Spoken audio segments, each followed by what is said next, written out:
musical cheers to start the day. Well, good afternoon, everyone. It is such a pleasure to be back here in Asia, in Singapore, where the excitement about emerging markets is the next topic. And of course, with me, we have some superstars, I think, following the trend of what we've heard today as well, the super apps. We have joining me today, Hussein alias CEO and co-founder of Pathao, Munib Meyer, CEO by Kia, Minette Navarrete, President of Kickstart Ventures, Dimitri Levitz, partner and founder of Cento Ventures, and Tuan Pham, founder and CEO of Topica EdTech.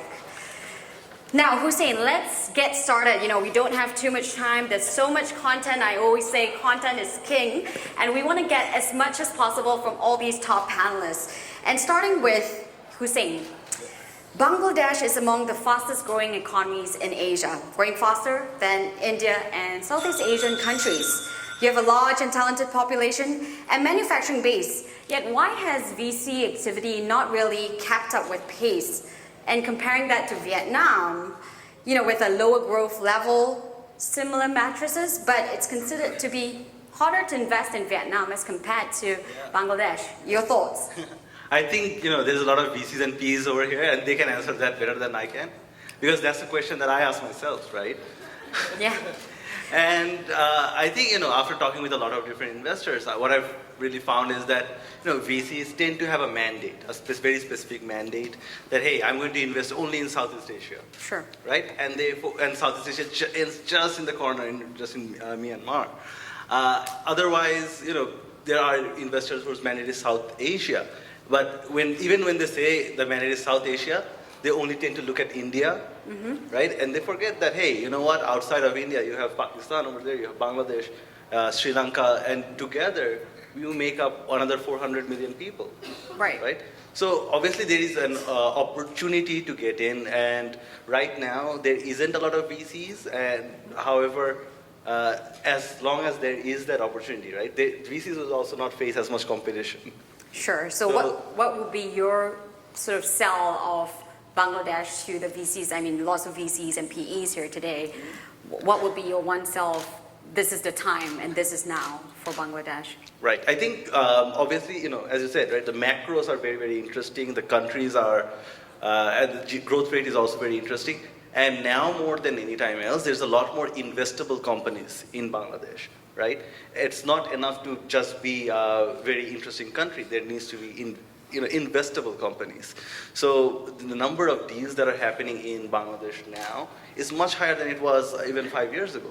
Sure. So recently, even the likes of Alibaba and Ant Financial came into Bangladesh, and they're investing over here. I think Sequoia also made a small investment in the Bangladeshi company. So I would ask that, hey, you know what? If the other people are doing it, it's time to take a look. And of course, I think another problem is, the country itself really did not do a good job at branding itself, right? Bangladesh as a country. So, I've been talking with a lot of people over here, and people ask me, hey, what's the population of Bangladesh? And I say that's 180 million people, and they're very surprised. They're like, oh, that's actually pretty big. So I would say that, hey, you know what? Just come into the country, just visit it, and you'll see that there is a lot of growth, there's a lot of development that's happening right now that you won't really see from the outside. Sure, thanks. And sort of diving a little bit deeper into your company, if you don't mind me pushing the dial a little bit. I hear that you've had a little bit of a rough patch in the last year. Fundraising troubles, I know you've had retrenching. Can you tell us a little bit more about what we can expect from Pathao, and what were some of the toughest lessons you learned as a founder here? Yeah, sure. I think I think the media tends to exaggerate. They would like to write whatever sells the most. But what we have done really, when you're starting a company at first, and I think other entrepreneurs will also agree over there, is when you're really scaling up very, very fast, sometimes 100%, 200% month on month, and you're just building the technology. Sometimes the technology can't really keep up. So you get to hire a lot of people, and you put people at problems instead of really taking technology at problems. Just because, so we went through a massive scaling exercise early 2017, right? We went from 200 rides in January, and then by the end of the year, we're doing more than like 50,000, 70,000 rides, right? So there was a lot of scale, and our technology was not able to keep up. So we hired a lot of people.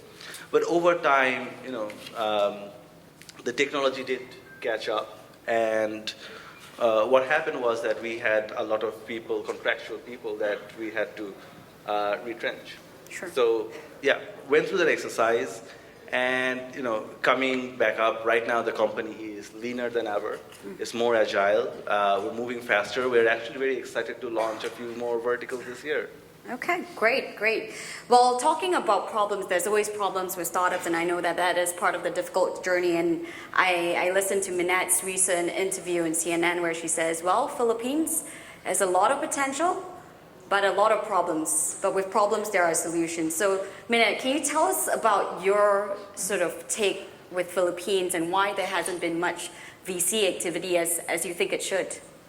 Well, I think when you think about a country like the Philippines, right, there's a massive consumer market. Sure. So a population of over 100 million, GDP growth in the 6% range per annum. So quite a lot of promise.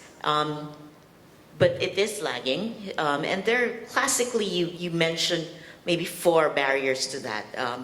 Capital availability, infrastructure availability, talent, obviously, and kind of financial sophistication. So we're a country of 5-7 million credit cards. So remember, it's 100 million population.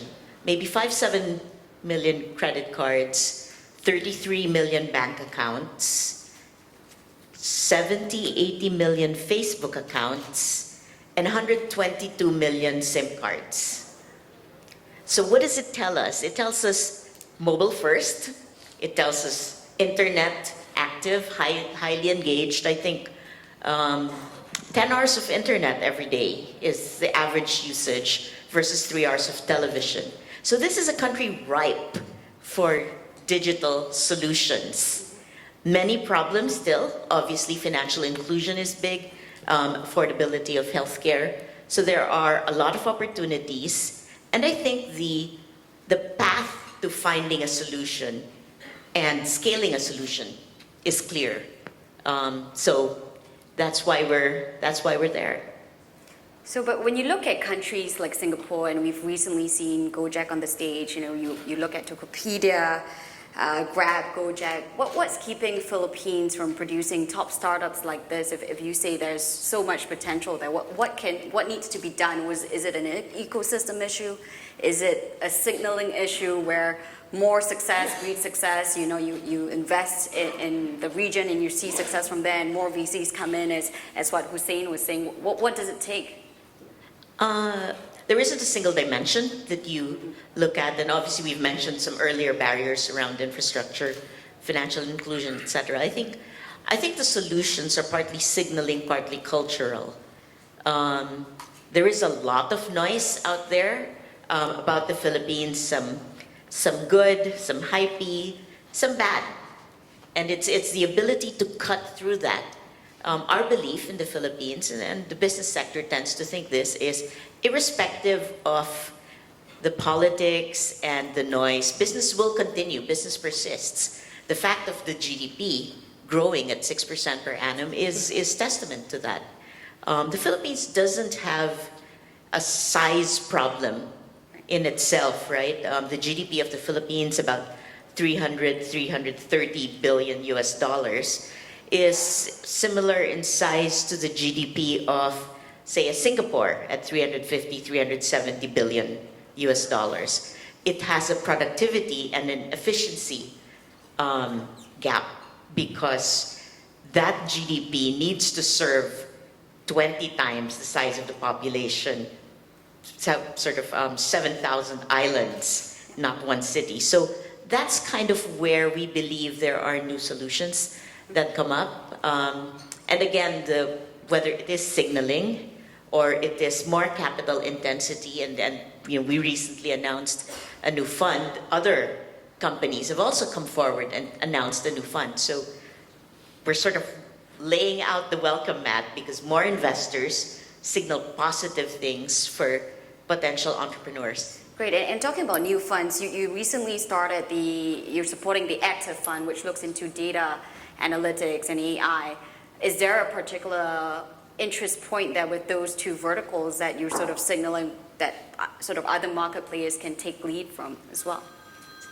In truth, at the moment for the Philippines, many of the problems are fairly basic. So in terms of data and AI, there is a wealth of data at the moment and not a lot of value being created out of it.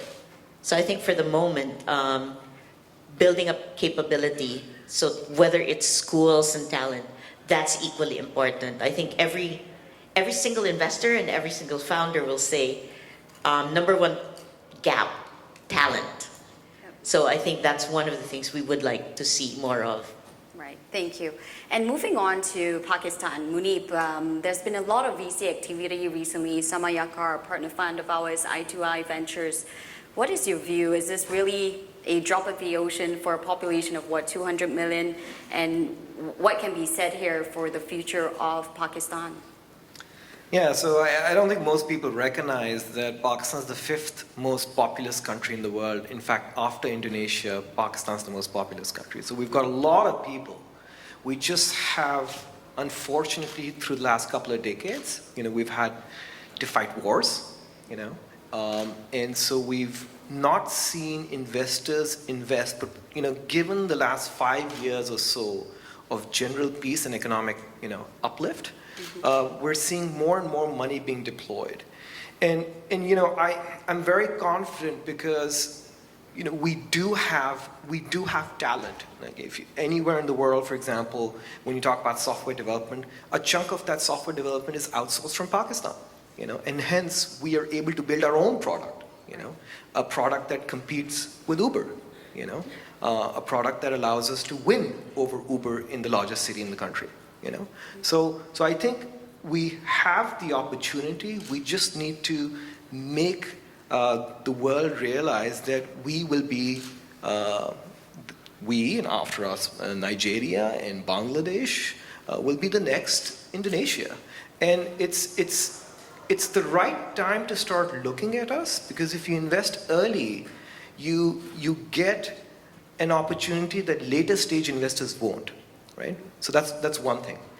And I think the second thing is many of these emerging geographies, particularly Indonesia, is getting very pricey, very expensive, while people are not looking at similar opportunities in frontier geographies like Pakistan today or Bangladesh today, which is a bit of a shame because they'll miss out on the upside, and when you come in late, you won't necessarily get that opportunity. Right, and we talked a little bit about this earlier outside in the speakers room. Asia has a population of about 1.8 billion Muslims. And some investors are starting to look at Muslim tech as a real opportunity here. And Indonesia has been a classic case of where we've seen a lot of success here. How would you view Muslim tech in countries like Pakistan and in Bangladesh? So I'd like to reframe that question. I think because it's so early and nascent, we haven't had the opportunity to, or investors have not had the opportunity to deploy capital into niche categories like headscarves, for example. That opportunity hasn't come because there are so many other opportunities. Having said that, I'll give you our example. When we started building our product, we tried to have empathy for the driver base. And so the product, when we built the product going online, we changed that button to say Bismillah, which means in the name of God, And that allows people to think that they're actually going to do something noble, right? When the app starts up, it says, in the local language and a hybrid of Arabic that, every step is a progress to my prosperity. And so we've localized that way. We also, for example, when we insure things, we make sure we communicate that it's Islamic inspired insurance. So I think we're doing a lot of that because you have to build affinity with your demographic. Without that, there would be no difference between us and, for example, Uber. And that's one of the reasons why in our category, Uber is non-existent in the largest city in the country, Karachi. We're a leader there because people just don't get that product. We've localized it. Another way of localization is that you build a catalog experience. So I think localization is perhaps the right word, Right. Not necessarily Looking at it from a sort of religious point of view. Exactly. Right. And it's interesting that you bring up Uber and how Uber has moved on to become, as we saw earlier with the talk, a super app. Both of you, Hussein, Munib, are sort of fashioning yourselves to be more than ride-hailing, but really being the buddy to your consumer. So if you want to buy something, you want to do something, you think about your products. But yet, Gojek, unfortunately, has received a lot of criticism for the work that they're doing. How much of this has actually influenced the way you're charting your journey? Maybe Munib, we'll start with you and then Hussein. Yeah, so, the good thing is we can travel to all of Southeast Asia and, for that matter, the West as well, and China, to learn what these products are doing better and what they're not necessarily succeeding at. So we have the opportunity to see the successes and watch what they're doing well and replicate and copy. And we recognized very early on that because we would be starved for capital, and we have been starved for capital up until recently, we really tried to run a very, very efficient business. In fact, I think it's very surprising when we tell investors that we are near break-even in ride sharing on the motorbike category in our largest city, which is Karachi, which is 80% of the business. And that's unheard of, for example. You can't say that in Jakarta, right? So I think we watch and learn and try to do things a tad better, knowing that we won't have access to that capital. Right. Hussein, your thoughts? Yeah, I think we have this tool called time travel, right? And so we tend to say, right, that technology leapfrogs. But I also think that business models have the ability to leapfrog. Mm-hmm. So we have to, we in Bangladesh in 2019 is not Jakarta in 2015 or New York or USA in 2012, right? Our biggest competitor, again, Uber, right? They are public, right? And they have this mandate to be profitable, right? At least break even. So there isn't a lot of price war that actually happens at the end of the day in a country like Bangladesh, okay. Right? Just because the business environment has also changed, right? Business environment 5 years ago, business environment in Singapore or Indonesia may have been different, but in Bangladesh it's it's otherwise. The other thing over here I would like to say is that we have also we also run a very efficient ship, right? In ride sharing, in food delivery, we also tend to make a lot more money just because we came in earlier and we built our product and for the localized solution.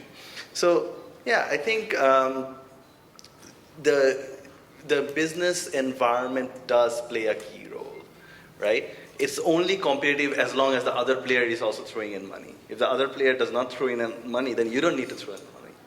Right. So, but how much of what the experiences of Grab, Gojek, the criticism that they've received has really influenced some of the choices that you've made? Is there, you talk about learning by example and having that benefit. Have you had a specific thought in terms of, okay, this vertical has not worked for this group, perhaps we should reconsider that? Has that been a way of strategy for you?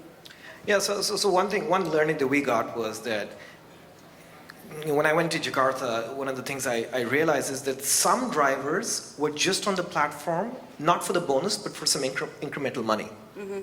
So we went back and converted 75% of our fleet to complete part-timers, so we don't have to pay a bonus to most of them, And we opened our driver app for anyone to install and automated the journey of onboarding to really change the value proposition. This is not a product that you have to splurge money on, that you can make a windfall of money from.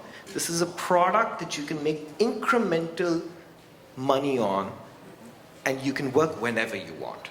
So I think you have to go and learn what is working and what is not working, and figure out which you can make work for yourself. I think, and I'll also take that answer, Jay, and add that. Hey, we also did not really spend a lot on, this is the subsidies, right, where it really comes back to it. However, we focused on building a brand, a strong brand that makes the consumers come in. The problem with subsidies is that once it dries up, they switch to someone else who's giving another subsidy, more subsidies, right? More promos. So we focus on not just building a promo elastic user base, but building a user base that's loyal to a brand, and that has worked wonders for us. Right. All right, thank you. Well, now moving into a big picture question. Sure. Our big man on stage, Dimitri. With unicorns like Traveloka, Gojek, that are moving into new verticals, what are your thoughts in terms of the encroachment of these big players sucking up the capital and sort of putting startups in those verticals in the localized countries and localized markets in really succeeding? Is there that sort of trend where, okay, I'm a VC, I'm going to make the big bet on those that have done really well, but that means that I'm not going to cut the smaller checks for those that are in the same vertical? What are your thoughts there? It's been happening, even though I wouldn't necessarily put it into the same terms as encroachment and the removal of oxygen from the room. But it is a pretty established playbook. In Southeast Asia, I think it was obviously always present in PE. In digital space, it was pioneered by the darker and the more ancient iteration of Rocket Internet.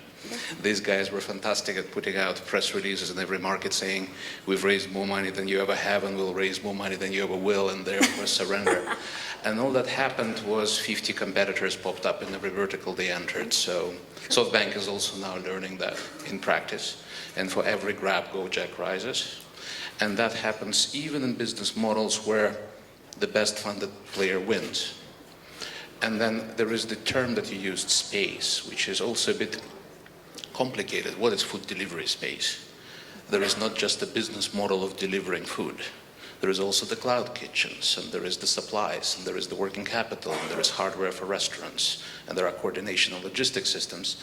And the more complicated the business model becomes, the harder it is to execute it under the same roof as the previous iteration of the business model. I think on this very stage, Andre said a key thing in the previous panel, which is sooner or later, he did not say it in those words, I would not put words into his mouth, but complexity tax catches up with you, and sooner or later some, and I quote, product groups of yours should develop separate governance and separate set of shareholders. So even after entering 5, 6, 7, 10 spaces, there's already strain on the structure. So I don't think we can expect these companies to, as you put it, encroach into 50 different sectors. But then let's see how this whole thing plays out when the cycle goes down. Because when the cycle goes up, there is always players competitive raising money. When capital becomes scarce, then yes, perhaps in some segments, there will be lack of oxygen in the room. And then it's back to capital efficiency, which the guys from the least funded markets usually are absolutely best at. Absolutely. And so I guess turning it around to, I know we have some founders in the room as well, and some VCs that are very active in guiding their founders in terms of strategy. Looking at these super apps where, you started with ride hailing and then you figure out, oh great, it's a distribution model, let's distribute everything. What are your thoughts in terms of looking at these guys as a VC and how they've progressed? What's right, what's wrong, and how would you advise VCs who are looking at perhaps a potential startup that started from one single vertical, and because of the success that we've all seen here, are feeling pressured to expand to different verticals, although it might not be the right thing to do? What are your thoughts there? I usually try not to advise, but within our portfolio we discuss two things. One, we always discuss how access to capital should not be equated to success. It's usually a pretty big burden to carry.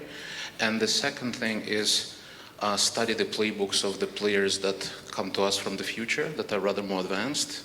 So let's all say thanks to Hans from GGV in China, who just published a fantastic piece of research on playbook of Meituan Dianping and how they finally, after 6 years of grueling march and subsidy wars, got to a degree of profitability on specifically food delivery part of their proposition. Yeah. So studying players like that, figuring out slightly more advanced markets and how it played out, and then working backwards to circumstances of your market would be, I think, the best approach. And sometimes the answer is, don't raise money.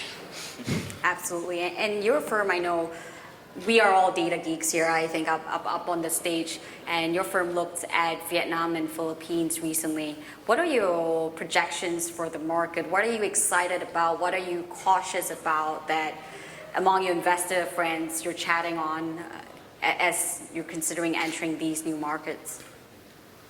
Several questions there, so sure. I will disclose what we're discussing with our investor friends in a bit. Just to step back a little bit, we actually are a firm that looks at the entire region, and our thesis has been for 8 years now enabling regional expansion projects. So we look at Vietnam and we look at the Philippines in those contexts, and it's so far, up until maybe 2 years ago, we perceived Vietnam and the Philippines both as the markets that are destinations for regional expansion projects rather than origination points, with a couple of major exceptions which we should get to one to speak of. Regional expansion from Vietnam, ahoy. Recently, things have been changing quite a fair bit. An industry that is BPOs and processing payroll in the Philippines has produced a bunch of software plays that are now spreading across the region quite nicely, by the way, tagging along with some of the unicorns and leveraging them as customers. So suddenly we have 1 or 2 interesting plays out of the Philippines that are becoming regional. And Vietnam, partially due to just maturity of the ecosystem, partially due to the surge of available capital, courtesy of South Korea, has started producing more and more examples of build it well in Vietnam, and then suddenly it will work in the Philippines and Indonesia. So while circa 2015, 2016, we would say the best springboard into regional expansion in Southeast Asia is actually Malaysia, closely followed by Thailand, right, and then maybe Singapore for some business models. Now I would argue that the base of revenue and talent that you can develop in Manila and Ho Chi Minh City are not to be overlooked. Fantastic. And talking about Vietnam, Tuan, you are the man of the hour with being the exception to the rule. Tell us more about your thoughts on Vietnam, how it's changed as you've grown your business and really started from the point of being that exception, as Dimitri was talking about, for regional expansion. How has it changed over the years, and how do you see Vietnam in terms of being the hub for startups? Well, it's a very exciting time to be in Vietnam. So it used to be a lot slower and a lot more boring. But last year, the total funding flowing into tech startups tripled from $250 million to $800 million. And this year, we are almost beating that number already, very soon. And I think there are a couple of reasons for this. Number one is political stability. Definitely a big point. So usually before each election, we know exactly who's going to get 99% of the votes. So predictable. And engineering talent. So we have a lot of people who go into engineering colleges. Most of the regional and global unicorn, they have offshore development centers in Vietnam these days. Internet coverage. So it's more than 100% mobile coverage now. And internet penetration is very, very high. We can thank that partially to the gaming industry. So the gaming companies started very early, and then they made sure every village has a internet cafe. So then every other industry benefit. And then there is a big turning point now. I think we were excited about this. Actually, someone told me during the break that it's actually they're seeing Vietnam as a growth market. Not an emerging market anymore, because growth market. Growth market. Growth market. Because the turning point seems to be here. So we built a $40 million a year company, even though 90% of our transactions are cash on delivery. So we actually have to ship out boxes to the customer, which includes a login code and an earphone so they can study online. So it's a fully online product, but we can still have to ship it 90%. But the turning point is here because I remember about 5 years ago in China, when the first time they either Alipay or WePay, they made a game on New Year television. You shake it and then you can give red envelopes to everyone. That's a big turning point in terms of online payment penetration, and every other online industry is benefiting from that. We had that turning point this Lunar New Year in February. So SoftBank made the first investment in a online payment company in Vietnam, VNPay, 300 million. That's also a very interesting signal. And then there are a couple other online payment companies who raised 100 million plus. And then we are very excited. So the upside will come very soon. Sure. So I wanted to dive a little bit in your story. I read, some of your tough moments starting Topica when you would go to exhibitions, set up a booth, and really get customers to believe in e-learning, because there's always a lag in, the Western market has been doing e-learning for years with Asian parents. Is this the right way to go for my children with education? What was it in your journey that really made the difference? If I'm an investor here looking at a new business model that may not have had the uptake in this region as you experienced in the very early days, what was that turning point for you that you think, right, this was the shift and this was what made me successful? It was indeed very difficult in the beginning, first 5 years or so of journey, because we actually had to educate the market, and a lot of our competitors are very happy now that they're thanking us for doing that, and I guess we remain persistent and keep educating the market. The big turning point came when the first batch of our graduates, they actually went out and get their degrees. Our first product is the online degree education program. They get the degrees and started getting great jobs and salary increases, and then word of mouth get out, and then we see a big jump in terms of applicants. But it takes a long time in education. And then the second big jump came when we started our second and third product. Actually, each of them took a shorter time to get to $1 million a month in revenue. The first one took about 8 years, the second one 3 years, and the third one 2 years. About the time we started the second product, online education became mainstream. So all these great players in the US like Coursera, Udacity, they started having a lot of great press coverage. So people started accepting that learning online is a valid thing, a good way to learn new skills. And I guess the third wave is coming soon with all this online payment infrastructure and delivery. Right, and looking at sort of the way that things have changed for Vietnam over the years, I think the most interesting thing that's happening right now is the fact that trade tensions with China has really shifted a lot of manufacturing into places like Vietnam. Do you see this being a key attraction factor for a lot of fund managers to be looking at, hey, this could be a B2B setup, and that Vietnam is very much more attractive than it was before because of this trade tension? I guess it definitely draws more attention to Vietnam, but the shift of manufacturing has started a long time ago. So before this trade war, so around 5-7 years ago. So China costs are going up. People are not willing to go into manufacturing that much anymore. Yes, it's definitely a positive. So we're seeing capital flowing in. We're seeing a lot more job created. Of course, we also need to create more value-added jobs. So that's why investing a lot in education. So it's definitely a ongoing trend, and it's helpful for the country. Right, and the government, I mean, just looking through what the government has set certain targets in terms of the number of unicorns that should come out from Vietnam. For investors that are a little bit skeptical about Vietnam, it hasn't exactly matched the targets that the government has set as yet. What is your advice to investors looking into Vietnam, and what industries are you betting on other than your own, of course? We have one so far, VNG. Yeah. We have, I think it's two. So VNPay, the And SoftBank VNPay, investee yeah. probably is already one. We have a second batch of about 4 or 5. Hopefully we'll see among one of them who have done well, either well domestically or have expanded regionally. So we, for example, for us, our case, it's 30% of our revenue coming from Thailand. And we have a third batch of smaller companies, but they expanded regionally very early. So cross-border commerce, ride-hailing, some ride-hailing company expanded into Myanmar quite early.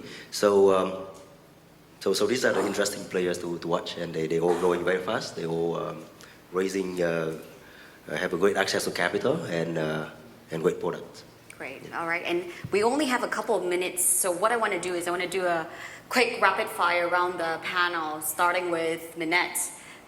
What are your thoughts for an investor looking into your country? What is your bet for Philippines, and what is the criterion, so sort of thinking about the thesis, invest in Philippines now, so long this ABC criterion is met, and in these industries, what are your thoughts? I think maybe I'll start out by saying there are not, thousands of startups in the Philippines, but there are a few very good original ones, some, as Dimitri mentioned, who've started to go out and are serving 5, 7, 20 other markets. So look for the gems. Look, it is worth finding the needle in the haystack. And a lot of that has to do with understanding that there are more commonalities across markets rather than differences. And the startups that can understand that there are more commonalities are the ones who are able to scale and expand outside Philippine shores. I think there is a lot of promise. I think there are a lot of opportunities as well. And the ones that can understand that, can collaborate, can expand, are the real winners out there. Thank you. Pakistan? Yeah, so I think, one, you need to come to Pakistan, because I think when you come, you'll have a completely different impression of the country. You will find a lot of English-speaking people as well, kind of like me. But I think the time is now to start taking a look, because this is the time to sort of identify the jewels who will ultimately become very, very big enterprises or businesses in the next few years. And I would advise you to look at what China is doing, for example. China has come in, invested into e-commerce. I ran a business called Daraz, which is the Lazada, which ultimately got acquired by Alibaba Group as well. If you look at JD, they're also looking to come into Pakistan.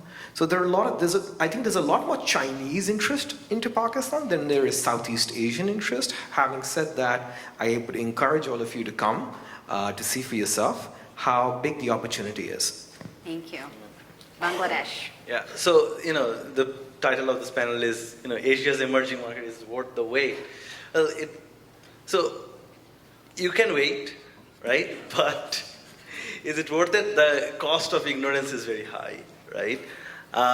In Bangladesh, what's really happening is truly exciting, right? We have more and more people coming into the middle class. We have the GDP growth is the strongest in the region, and of course the population as well is nothing to sneeze at. The density of the population creates some very, very unique opportunities, and startups like ourselves, and there are a lot more now which are kind of grabbing up all of these opportunities. I think coming in, you can compare coming into Bangladesh now, like coming in at Indonesia maybe 5 or 10 years ago, right? People who had gotten into markets like Indonesia earlier on has had outsized returns. And if you go into countries like Indonesia now, maybe you will not get those same outsized returns that you'll have in a country like Bangladesh, in a country like Pakistan. So I would encourage people over here to do their own research. I would also encourage people to not be bound by artificial mandates and really look at businesses first and geographies second, and really explore what's out there. And I think you'll be very surprised to find that there are some really good talent that are hiding.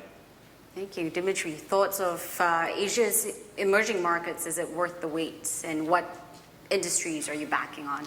I'll say exactly the same thing you just said, but in the opposite way. Okay. I would suggest that it's worth exactly what you said, not really over-focusing on any particular geography, or for that matter trend, or for that matter buzzword. Sure. Billion-dollar companies come and go, Belt and Road starts investing into Pakistan, and then there is a hole in the ground. Vietnam is hot right now, but remember 2008? Indonesia was a terrible idea in 2013 and very hot in 2016. It all doesn't matter. Through the cycle and through the next cycle, it's inexorable rise of a whole bunch of economies in a population pool of 700 to 800 mil, depending on how you count it. Mm-hmm. And one has to be A, very patient, so yeah, worth the wait. And secondly, a little bit distrustful. So building a company or business that depends on 3, 4, 5 different geographies. Mm-hmm. So if one of them happens to self-immolate, the other 4 still function, would be a good approach to this part of the world from my limited experience, speaking as a foreigner. Thank you. Thank you. And we do have time for one question from the audience. So can I have hands up for this exciting topic? I see someone in the back there. Yes. Actually, if I'm allowed, I would ask the audience, not the panel. Sure. Hands up for who actually has been to Pakistan and Bangladesh, and maybe in the last 5 years, Myanmar. Hands up. So who has been to Pakistan and Bangladesh in the last 5 years, and maybe Myanmar? Good, good.